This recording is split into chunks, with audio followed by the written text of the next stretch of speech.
Rangkaian listrik majemuk. Rangkaian listrik majemuk adalah rangkaian yang memiliki dua loop atau lebih. Pada rangkaian dua loop atau lebih ini menyelesaikan permasalahannya dengan menggunakan hukum pertama Kirchhoff dan hukum kedua Kirchhoff. Hukum pertama Kirchhoff dan hukum kedua Kirchhoff sudah kita bahas pada pertemuan sebelumnya. Nah, untuk menyelesaikannya dibutuhkan langkah-langkah. Langkah-langkah pertama adalah gambarlah rangkaian majemuk. Kedua, tetapkanlah arah kuat arus. Artinya, arah arus kita sendiri yang menentukan. Yang ketiga, tulis persamaan-persamaan untuk setiap titik cabang menggunakan hukum 1. Artinya, arah arus yang sudah kita tentukan tadi, kita lihat mana yang menuju titik cabang, mana yang meninggalkan titik cabang, maka kita gunakan hukum pertama Kirchhoff. Yang keempat, tetapkan loop beserta arahnya. Artinya, setelah kita gambarkan arah arus, maka tetapkan sendiri loop. Usahakan arah arus dan arah loop sama untuk mempermudah perhitungan. Karena ketika arah arus dan arah loop sama, maka nilai kuat arusnya bernilai positif. 5. Tulis persamaan-persamaan untuk setiap loop tadi menggunakan hukum 2 Kirchhoff. Setelah itu, barulah hitung besaran-besaran yang dinyatakan dengan menggunakan persamaan hukum 2 Kirchhoff. Jadi kalau kita lihat contohnya di sini, kita lihat ada sebuah rangkaian majemuk dari titik A sampai titik F. Nah, di sini belum ada arah arus dan belum ada arah loop. Jadi kita tentukan sendiri arah arusnya. Berarti di sini arus akan melewati hambatan R1. Kalau di sini dia melewati hambatan R2, di sini R3, di sini dia melewati hambatan R2. Maka di sini kita yang menentukan arah arus dan arah loop. Jadi saya sudah tentukan arah arusnya. Saya buat I1 menuju titik E, I2 menuju titik E, I3 meninggalkan titik E. Maka setelah itu gambarkan arah loop. Usahakan arah loop searah arus. Supaya dia searah I1 dan I3, maka kita gambar dia searah dengan jarum jam. Ini loop 1 ya. Kemudian supaya loop 2 searah dengan I2 dan I3, maka kita gambarkan dia melawan arah jarum jam. Yang pertama kita tinjau adalah hukum pertama Kirchhoff, yaitu jumlah kuat arus yang masuk sama dengan jumlah kuat arus yang keluar meninggalkan titik cabang. Yang mau masuk menuju cabang adalah I1 dan I2, sedangkan yang meninggalkan cabang adalah I3. Sehingga persamaannya boleh kita tulis I1 ditambah I2 sama dengan I3, atau boleh kita rubah menjadi I1 sama dengan I3 dikurang I2. Ini sebagai persamaan 1. Nah, untuk persamaan berikutnya kita lihat loop. Ketika kita lihat loop, berarti kita akan menggunakan hukum 2 Kirchhoff. Rumusnya adalah sigma GGL ditambah sigma I dikali R sama dengan 0. Nah, untuk menentukan GGL, putar loop. Setelah loop diputar, yang pertama sekali ditemukan loop adalah kutub negatif. Maka GGL bernilai negatif. Ketika nanti ditemukan pertama sekali kutub positif, maka GGL bernilai positif. Kemudian di sini arusnya melalui R1. Sehingga persamaan untuk loop 1 boleh kita tulis minus GGL1 ditambah I1. Hambatan yang dilaluinya adalah hambatan luar dan hambatan pada baterai. Ditambah dengan I3 dikali R3. Kenapa ikut I3 dan R3? Karena loop juga melewati I3 dan R3. Searah dia, maka arus I3 juga bernilai positif.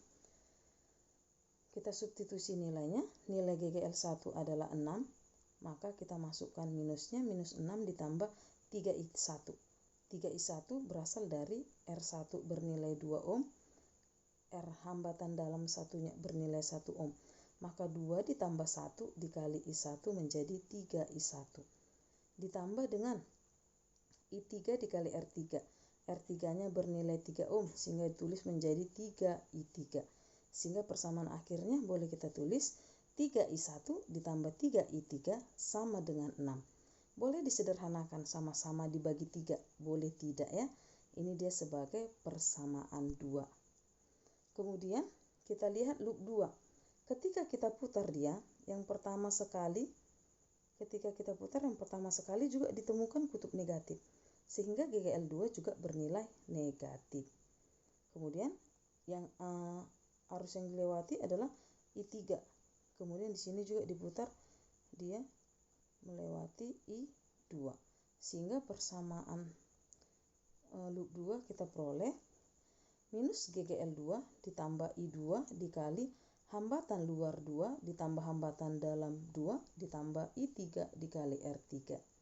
Kita substitusi nilainya, GGL2 juga nilainya 6, maka menjadi minus 6 ditambah dengan 6I2.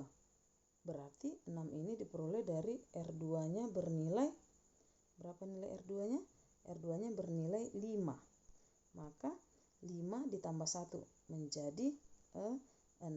6I2 ditambah, tadi R3-nya adalah 3, ditambah 3I3 sama dengan 0. Sehingga persamaannya boleh kita tulis 6I2 ditambah 3I3 sama dengan 6. Ini persamaan 3. Kalau mau disederhanakan boleh ya, sama-sama dibagi 3. Nah, kalau sudah dapat persamaan 1, persamaan 2, persamaan 3, tugas kamu tinggal menyelesaikannya dan menentukan I1, I2, I3. Caranya gunakan persamaan matematika, yaitu metode eliminasi dan metode substitusi. Seperti itu deh ya. Nanti akan kita bahas di forum diskusi. Kemudian kita lanjut GGL seri atau susunan tegangan seri. Artinya adalah disusun secara berurutan. Nah, aturan untuk GGL seri adalah GGL 1, GGL 2, GGL 3 itu kalau mencari GGL totalnya adalah GGL 1 tambah GGL 2 tambah GGL 3. Ketika nilai GGL 1, 2, 3 sama, maka tinggal kita kalikan aja GGL dikali dengan banyaknya. Kalau 3 GGL-nya kali 3, kalau 2 GGL-nya dikali 2 gitu deh. Dan hambatan dalamnya juga karena dia diserikan, langsung aja R1 tambah R2 tambah R3. Atau kalau nanti R1, R2, R3-nya sama, tinggal N dikali R. Sehingga rumus kuat arus pada GGL seri adalah I sama dengan N dikali E dibagi dengan hambatan luar ditambah banyaknya hambatan dalam. Kemudian kita lanjut GGL paralel. Nah, GGL paralel jumlah GGL totalnya sama dengan jumlah GGL masing-masing, atau GGL total sama dengan GGL 1 sama dengan GGL 2 sama dengan GGL 3. Tetapi untuk mencari hambatan dalamnya, karena hambatan dalamnya disusun paralel, maka menjadi 1/R1 tambah 1/R2 tambah 1/R3. Ketika nanti R1, R2 bernilai sama, maka jumlahnya menjadi hambatan dalam dibagi dengan banyaknya atau R per N. Sehingga rumus kuat arus pada GGL paralel adalah GGL dibagi dengan R luar ditambah R dalam dibagi N. Ya. Atau I sama dengan GGL dibagi R luar ditambah R dalam dibagi N. Inilah dia penjelasan tentang rangkaian listrik, majemuk, dan GGL disusun seri dan paralel.